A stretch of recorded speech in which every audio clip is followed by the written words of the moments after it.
All right, I am back with yet another video of one of my medical kits. If you've watched my previous videos, you'll know that I have a small first aid kit in my EDC bag and a larger dedicated trauma kit in my glove box of my vehicle. This is my last and most comprehensive medical kit. This is a true kind of jump bag, trauma bag that I keep in my trunk at all times. If I take a road trip or something like that, or if I'm going to my wife's vehicle, just like with my roadside assistance kit, this will come with me in that vehicle. But generally it stays in my car. So I'll start with the bag itself. Excuse my shoes, are just gonna have to look at those for a couple minutes. The bag itself is made by a company called TSSI, and this is called the TACOPS 9 or the TACOPS M9. And it's really a fantastic quality bag. The retail price on their website is like $320. I think I paid $250 for this brand new on Amazon, or I'm sorry, on eBay. And it's just one of the areas where I didn't want to skimp on quality. As I've mentioned previously, I am a licensed paramedic in the state of Texas, have been for about 10 years. So I do like to have some quality gear, and I am trained and licensed to use everything that you'll see in this bag. Just keep in mind that some of these things may require some advanced training or just some basic training. So I would certainly recommend getting that training if you don't already have it. So starting at the outside of the bag, on the front you'll just notice a medical patch as well as my blood type. And what I love about this bag is that it stores so flat. Most backpack style medical bags are just really cumbersome and thick, have multiple layers, and they're just not very user friendly. I've used a bunch of different types in the past, both professionally and personally, and this is by far the best one I've ever come across. On this side here, I've just got one red glow stick and a red pen light. This is a Streamlight Stylus Pro. Could be used to illuminate an area, also as a diagnostic tool for checking things like pupillary reaction. So that's it for the right side. On the left side, I have a tourniquet pouch with a CAT tourniquet, or a combat application tourniquet. That also includes a slot for my trauma shears. So that lives on the left side of the bag. Moving to the top, you've got one kind of main grab handle here, and attached to it I keep an emergency whistle for getting people's attention, as well as a CPR face shield in one of these little kind of keychain style designs. So that's it for the top and for the sides. So let's move to the back. On the back of the bag, you'll notice it's a backpack style. I keep the right, at least if I'm looking at it in this perspective, the right strap I just keep cinched as tight as it goes, so it's kind of flat. And the left strap stays at a length where I can just carry it over one shoulder. It does have one large mesh pocket on the back that's kept closed by just a small Velcro tab here. Back here I keep one cervical collar or C-collar for immobilizing somebody's neck, and a large trauma dressing. So this is for like large abdominal wounds. It's 9 by 12 inches, and it just stores really flat in the back there. So that is it for the back of the bag. Moving back to the front, you'll notice one pouch or pocket that kind of hangs off the bottom of the bag. Then we'll have the main compartment, which we'll get into in just a second. But on the bottom here, you've got these two clips, and then you zip it open. You've got a pretty good sized pocket down here. Contained within, I have a glucometer for measuring blood sugar, a sphygmomanometer or blood pressure cuff for measuring blood pressure. Inside here I also keep a pulse oximeter for measuring oxygen saturation. Stethoscope, a really good quality Littmann stethoscope that I've used for years. A inexpensive but very, very sharp pocket knife lives down there as well. And then lastly, I have a SAM splint, which is a moldable splint. I have a rigid splint here, and then a Mylar emergency blanket on each side, and that'll be used for treating shock.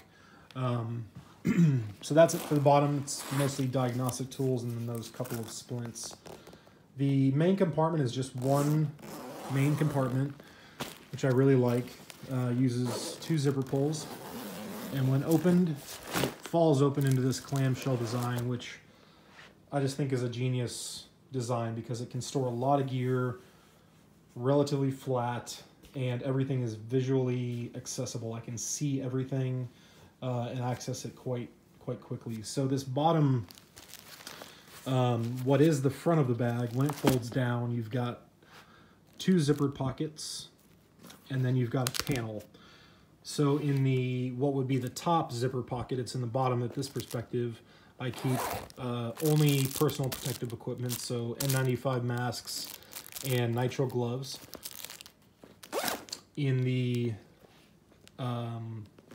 lower compartment, which is at the top in this perspective, I keep steri strips, petroleum gauze, and sutures.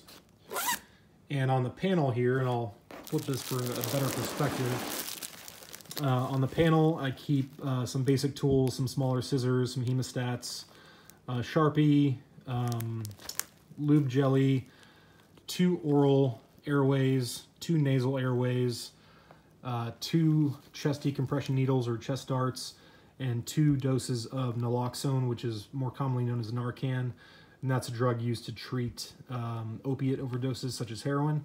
What I will say about the Narcan is that it is now in a lot of states, at least in Texas, available through a pharmacy, not over the counter. You can't pull it off the shelf, but you can get it from a pharmacy without a prescription, just because of the opioid epidemic that's happening in this country. And this particular design is to be delivered nasally or intranasal.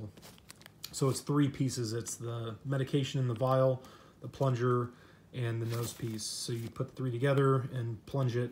It mists into somebody's nose, and it completely reverses the effects of opiates very quickly. I've actually used this in the field a number of times and taken somebody who was technically dead, meaning they weren't breathing on their own. We were doing CPR, and given them a dose of Narcan, and within, I'd say, less than 60 seconds in a couple cases, the person was not only breathing, but they were physically fighting with me because I ruined their heroin high.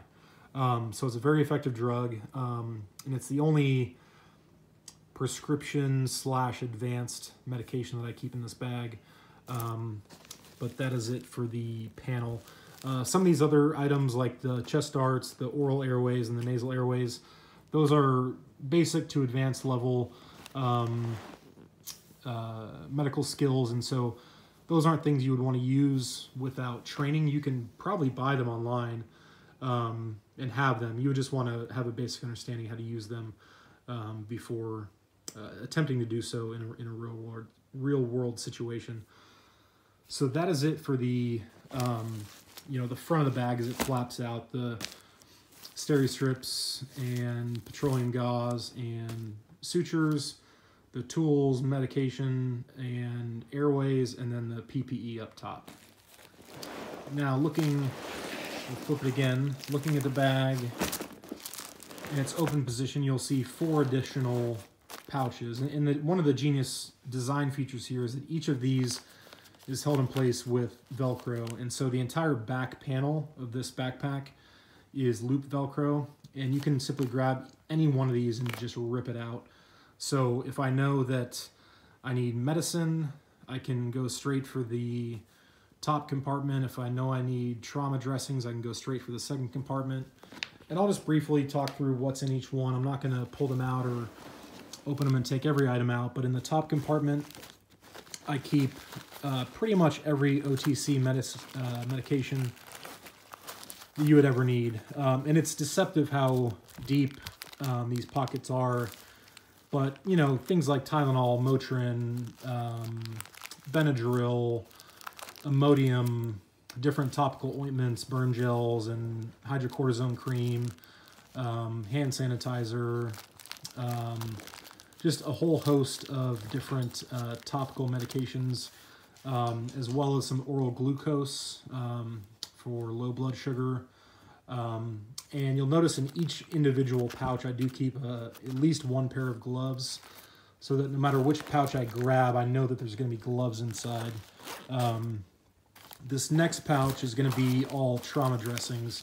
So this is full, again, you'll see gloves, but this is chock full of a bunch of Quick Clot, some Celox gauze, several Israeli combat dressings, 4 chest seals across the bottom, just a bunch of trauma dressings, hemostatic agents, and chest seals in this pouch. In the third pouch, this is kind of a miscellaneous, more minor soft tissue injury type pouch. So this is going to be things like ACE bandages in all different sizes, self-adhering dressing like Coban, some rolled gauze, medical tape, instant cold packs, things like that. And again, it's really deceptive on how much you can fit in here, but there's enough to treat several people with minor, sprains and strains. The third one down is going to be, again, kind of miscellaneous stuff. We've got cold pack, rolled gauze, triangular bandages or cravats, gloves again, yeah, so that sort of stuff. Minor bandaging, or I should say moderate bandaging supplies, the ice pack, and the triangular bandages, which are good for creating slings and swaths for things like dislocated shoulders and hip fractures and things like that. And that's it. So we've got the medicine, or kind of medication pouch, and this also does contain some prescription medications that me and my family use. We've got our kind of major trauma pouch with hemostatic agents, pressure dressings, chest seals, things like that. Our sprains and strains pouch with ACE bandages, self-adhering dressings, and a cold pack, and then kind of a miscellaneous cold pack, cravats, rolled gauze, things of that nature, and then a quick recap on the top, PPE, all the tools and kind of neat things that we talked about earlier, and then the steri strips, sutures, and petroleum gauze. So that's it. That's what it looks like in its full open position. And then it just simply closes up, zips up, and maintains a really thin profile. So it's a great bag. I highly, highly recommend it. I'll see if I can find a link to one that's available cheaper than what they sell on the manufacturer's website. But just a great bag overall. I've really enjoyed it. So I hope you found this informative. If you have any questions about the specific contents or items in the bag, feel free to leave a comment and I'll try to answer the question, or maybe in the future I'll do a more detailed video where I pull every pouch out, pull every item out, and go through them individually. But that's it. Please excuse my dog scratching. That's Fenway. And also please excuse my Christmas tree that's still up a week after Christmas, or 2 weeks after Christmas. Been busy. Anyway, that's it for the bag. Thanks for watching and have a great day.